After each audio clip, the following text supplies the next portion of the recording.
was born, they couldn't hold me down.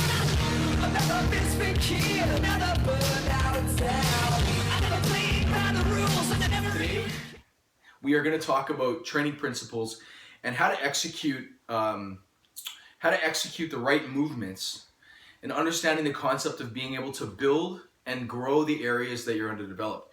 Now, for me, this is something that I've always paid very close attention to, because I hated the look, and I hate the look of an unbalanced body. To me, there's nothing more unattractive on a physique than, say, overdeveloped delts and an underdeveloped chest.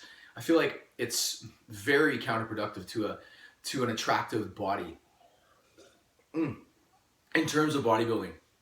So, and that's just my opinion, and it's just something that I'm very fussy about. I'm very, very particular about underdeveloped areas. Now, in saying that, I still work on that daily. I'm still working on areas of my own physique where I feel I'm challenged.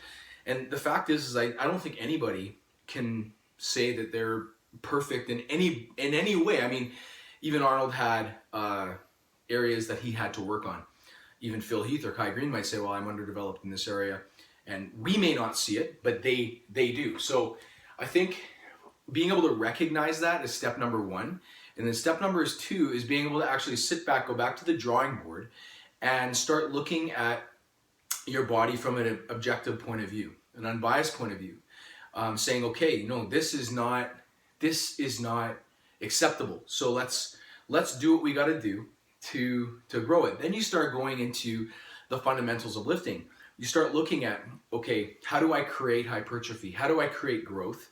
How do I stimulate that area? Maybe you're looking at your forearms, and your forearms are weak, so you want to increase the thickness of your forearms, the strength of your forearms, maybe the grip. So then you start looking at using thicker grips. You start looking at actually isolating your forearms, not using straps as opposed to going bare-fisted and chalking. These are all little things, little tricks that you can do to increase grip, and in turn, I believe, increase your forearm size. So for me personally, I can say that I remember a time when I couldn't shrug 3 plates bare-fisted. I could not. It would slip out of my hands and end up on my fingertips.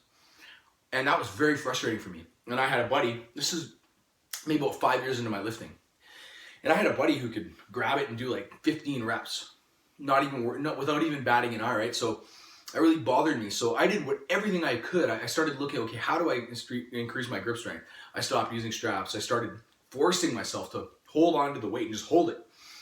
And that worked. And over time, my grip strength has developed tremendously. Once I cut my straps out, my grip strength, I mean, I can deadlift, over 400 pounds bare hand without even batting an eye. And, 5 years ago, I would never have been able to do that.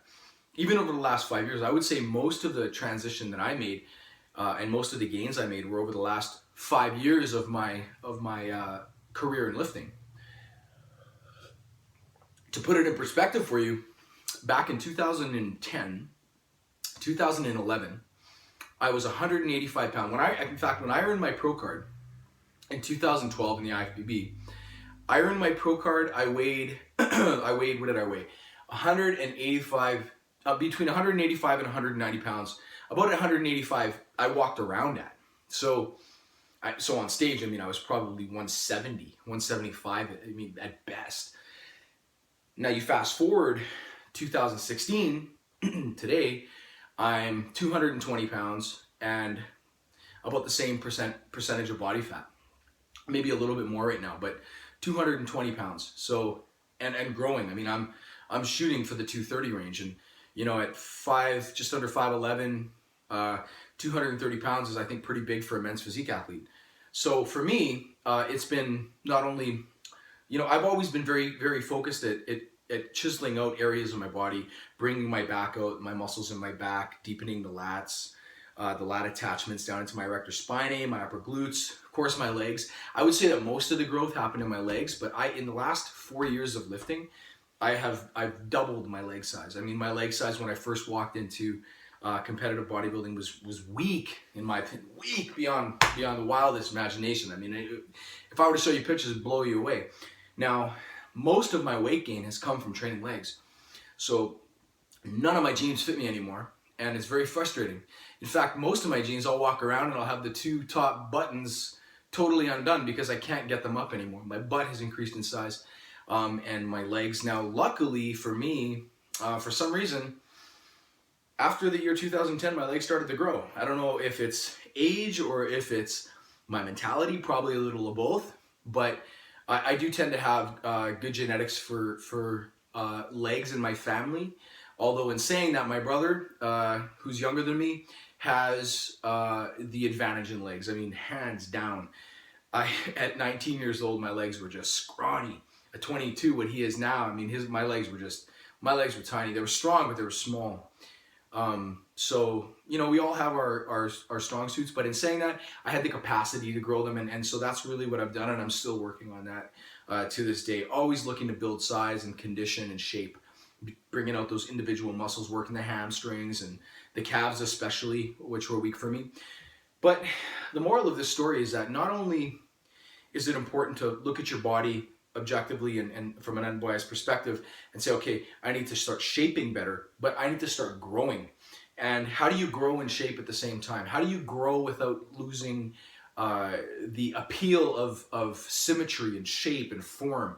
I mean, when we look back into the 90s and even the 80s and even the 70s, I mean, the bodies on these guys were unbelievable. We look at bodies of that era.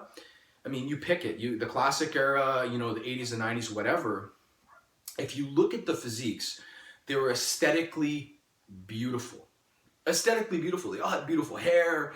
You know, they were just, I mean, the muscles were popping. Their upper pectoralis were just beautiful. Tiny waists. You know, their legs weren't overdeveloped. And in my opinion, I think a body with slightly underdeveloped legs looks a lot better. I think the big, massive quads that we see in bodybuilding are too big. I think as much as I like the thickness and the shape of a big quad, I think, you know, anything beyond, say, Lee Priest, for example, or even Tom Platz, shapely, a little oversized, but not to the point where you literally can't walk anymore. And I think that when you look to that physique, I think that's the way that we have to start assessing. And when you look at those guys, it's amazing to me how they were able to build such beautiful physiques with limited resources, at least a lot more limited than we have now. Today, we walk into a gym, most gyms are like, you know, 95% machine, and then you have your free weights.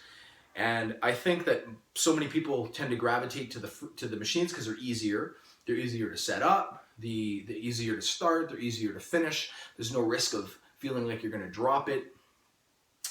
And the free weights are neglected for the most part. And I think the workouts today are 80% machine, 20% free weights, as where back in the day, I think they were about 80% free weights and 20% machine. So for me, that's I tend to lean towards free weights. In the gym that I'm involved with now, and over the last 2 years of being at this gym, I only use free weights. I mean, they do have some cable, and I do use cable for back and things like that, but for the most part, I'm using dumbbells and I'm using barbells, and I'm using varieties of different grip strength, hand positioning, and that alone has, man, I can't even tell you the gains I've made here at this gym, which is McDowell's in Winnipeg, Canada, where I'm from. So I just think that we have to look at things more objectively.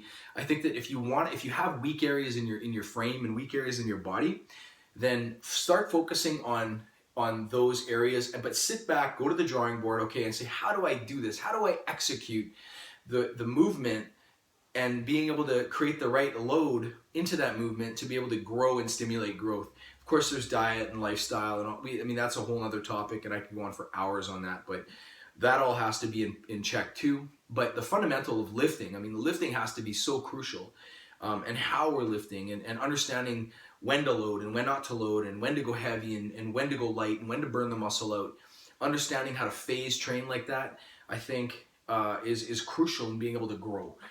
And I'm still figuring it out. I mean, I really am. And, you know, 220 now, hopefully be 230 in about, 40 days. I'd like to be about 230, ideally, and then start chiseling out from there. So those are my thoughts moving into the 2016 competitive season in the IFBB. And for me, it's just about going and doing what I do and loving what I do, and that's the most important thing to me. It's not really about the show, and I mean, of course, winning is always a priority, but I do believe that winning is completed. And winning is really happening when it's in the grind, it's in the gym every single day.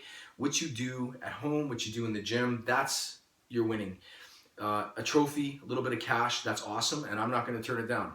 But the true value is created in the gym, and the true value is created at home. So just some thoughts that I had, and I think Mercedes agrees with me here. Do you agree with me, baby? Yeah, you agree with me? Yeah, she agrees with me. Peace out, everyone, and lift hard. Start looking at your physique more objectively. I'm going to enjoy my fruit smoothie. Talk to you soon.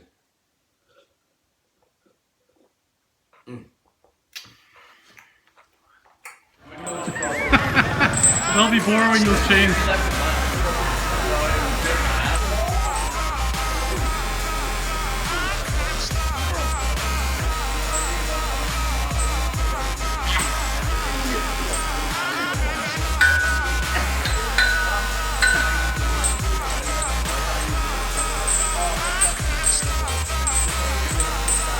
Yeah, there you go.